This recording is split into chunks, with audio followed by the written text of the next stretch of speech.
Hey guys, it's Toby and it is Sunday, so I thought that I would make a video. There's a few favorite YouTubers that I watch pretty much every Sunday, and one of them is Eamon and Beck. You probably know who they are, I'm sure you do, because they have millions of followers. And today she uploaded that she had stage 3 breast cancer, and it makes you get thinking. Don't wait till tomorrow to do what you've always dreamed of or thought of. Don't procrastinate, don't put things off.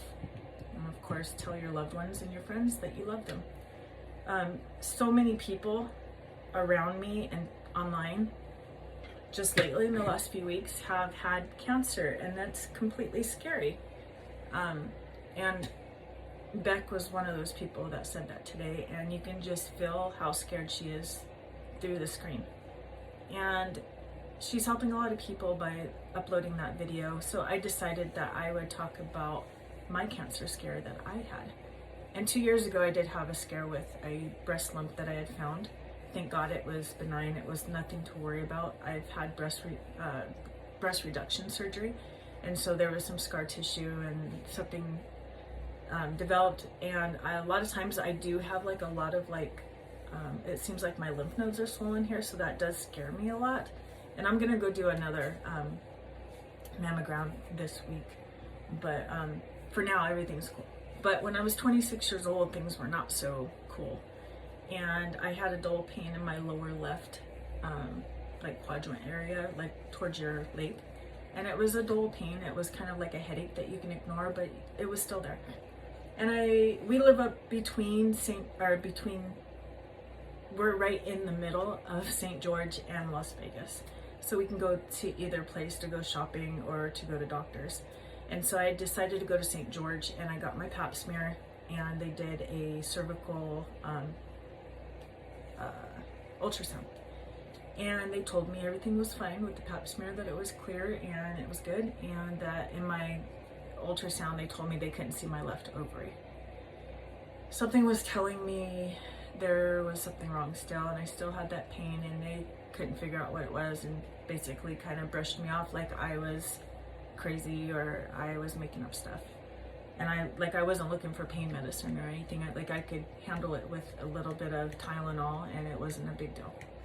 But something kept telling me to get it checked out, and I just want you to know, if your body, our bodies do talk to us, and listen to your gut instinct, listen to your body. And something was telling me that there was something wrong still. So I went to Vegas at this point, a couple months later, and found this doctor, and her name was Dr. Cornelius. I will never forget her. She saved my life. I don't know if she's still in practice there, but if she is, go to her. And she saved my life, and she did a pap smear, and it's very important when doctors do it that they're not in a rush. And if you have a doctor that does it really fast, don't hesitate to ask them to do a better complete sample, because that can be life or death for somebody. And so they had called me probably like a week or two later and told me that I needed to come in and talk to them. And she sat me down, and she's like, I don't like that this is abnormal, this pap smear, so I would like to do a biopsy on you. And if you think of the cervix, the cervix surface as a clock, from 12 o'clock to 9 o'clock was bad. And the reason why, or the way they know this, is they put a vinegar solution, and the vinegar reacts with the bad cells, and it will turn a white color, so they can see exactly where the bad areas are. So I had a pretty big area that was bad, and so she took a biopsy, and it was just a little biopsy. It was nothing major, and it went to pathology, and it came back, and she was like, we're gonna do the LEAP procedure. And so they did that, and the only thing that I wish that she would have done differently was that I wish that she would have taken me into a hospital and put me to sleep, because I felt everything, I smelled everything, and that's all I'm gonna say on that subject. I will never go through that again. And don't hesitate to ask to be put to sleep. But anyway, so she took that biopsy, and it came back abnormal, and it was just like the beginning stages of cervical dysplasia.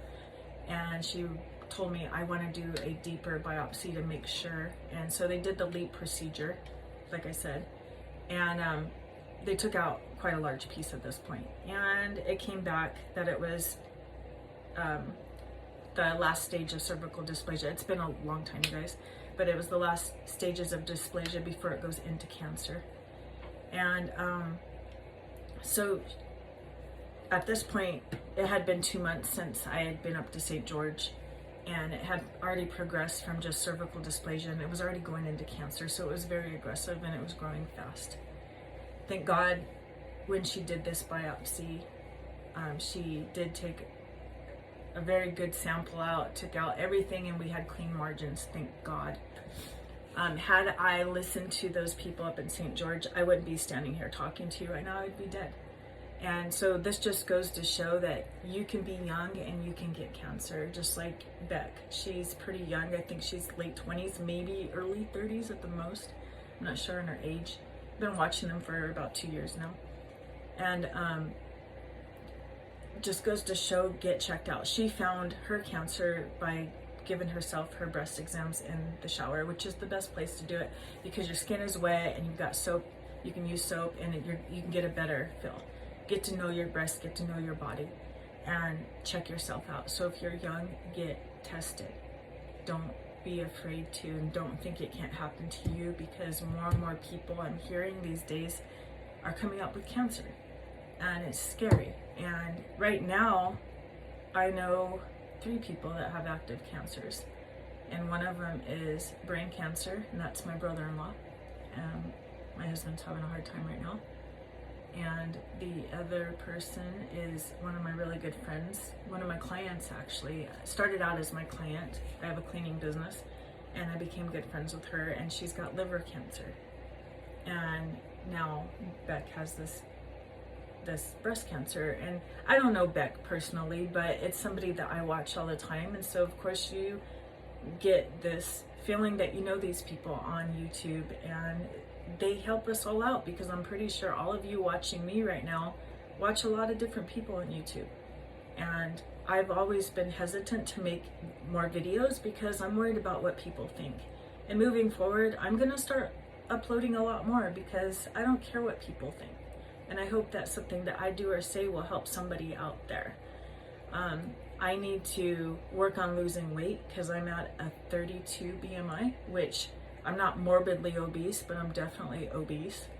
I can't tell you how many people in my life, because I've been overweight since I've been about 25 years old. So it's, I'm 47 now, so it's quite a long time. And I've always hovered around the, 185 to 199. That's about where I'm always hovering. And I know I need to lose weight.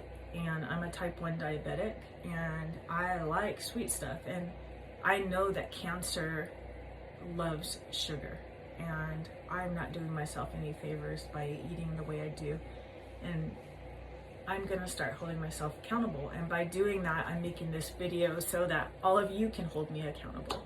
Please don't write anything negative or bad in the comments below. I'm even trying to watch how I respond to people online, because sometimes people make you angry. Sometimes people do or say things that you might not agree with, and you might leave a shitty comment. And I'm starting to realize what you put out in this universe really makes a great sense to not do that, because it does come back to us. So negative things does come back to us, positive things vice versa. So I'm gonna stop being negative. Not all the time, but I have my moments. I think we all do, we're human. And I'm gonna start doing more videos, because I think I am pretty good talking once in a while. Sometimes when I start thinking that I'm speaking to other people, I get a little nervous, and I try to think of it as I'm just talking to myself right now. And it's good for us to talk and get it out rather than keeping it in and letting it fester.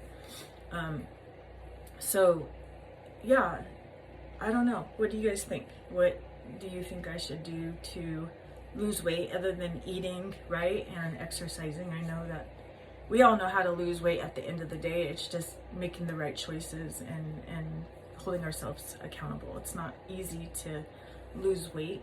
And I watch these people on 600 pound, what's that, 600 pounds show. And I watch them all the time, and you sit there and you wonder like, oh my gosh, how did they get so fat? How did they let their bodies get so bad? And I get it, because you can get into a funk and you can get into depression, and it's true, food does help you feel better. At least for me it does, and I'm sure for millions of people it does. So I totally get it, and I try not to judge these people, and I try to I know a little bit of how they feel, and being told that you're fat, or if you just lost a little weight you'd be so much prettier, or you're prettier than you're prettier than your friends if you just lost a little weight. And I won't name who said that, but it's something that sticks with you. And if you're watching this and you're skinny, don't say that to people. Don't put that out in the universe. It's a horrible thing to say. It's a horrible way to make somebody feel, and I'm tired of you are looked down upon when you're overweight. You really are. Like, people judge you. You see it in stores. People won't hold doors open for you. People are rude to you. So I get it. Like, I totally get it, and I need to change that. And I don't have to lose a ton of weight. I just want to be about, I don't know, 130, 140. I'm 195 right now, so I'm holding myself accountable by telling you my weight right now. And it's frustrating. I thought that maybe I'd go get the weight loss surgery, but why put my body through that? Because I know what I need to do. And even with surgery, you still have to eat correctly, and you still need to make the right choices. So I'm not going to do that. I'm going to do it the right way, and I can't wait to show off my new body. And as you get older, it's hard to become older. It's hard to get the wrinkles. Like, I'm starting to see the wrinkles here in my neck. I've had some Botox here lately, but I see this, and I'm starting to get a lot of wrinkles here and around here. My neck bothers me the most. And then, you know, the whole, when you get older, you should have short hair bullshit. Well, I'm not gonna cut my hair short. I cut my hair about 2 years ago, and I so regretted it. And it's taken 2 years to get what it is right now. And I'm just not gonna do that. And we're still looking for a house. And it's been a year since I first started making the videos on the housing thing. And it just seems like the situation's getting worse. And I'll upload a video on that later. And that's about where we're at right now. But I just wanted to make this short Sunday video and tell you, don't take life for granted. Don't take your friends and family granted. Get your testing done. Get your yearly checks done. Check yourself out. Know your body. And if there's the slightest change, get it checked. Don't think you're a hypochondriac because you felt a lump and you think maybe you're making a big deal about it. Go get it checked. It's the most important thing. Skin cancer, check out your body, especially us that have really light skin. We grew up in the 80s in Vegas, and we constantly laid out in the sun. I mean, we used to put Crisco on our bodies to get dark, and knock on wood, I hope to God I don't ever come out with a skin cancer, because we were asking for it when we were younger. We'd go out to Lake Mead, and boy, we'd be so burned that we'd be peeling our skin for 2 weeks afterwards. And I can't tell you how many times I have burned myself. Even as an adult, I've done it. So just check out all the moles, check out everything on your body. And if you want to make YouTube videos, make YouTube videos. Who cares if nobody watches it? Who cares? But you do what makes you happy, and if that makes you happy, do it. If opening up a store makes you happy, do it. Don't wait till tomorrow. Don't procrastinate. Don't put things off. Like, we have one life, and we need to make the best out of it. Like, we really do. And I appreciate you guys being here with me, and I hope you put some positive, good vibes down below. I hope you like and comment and subscribe. And I can't wait to speak to you guys again. All right? Have a good day. Bye.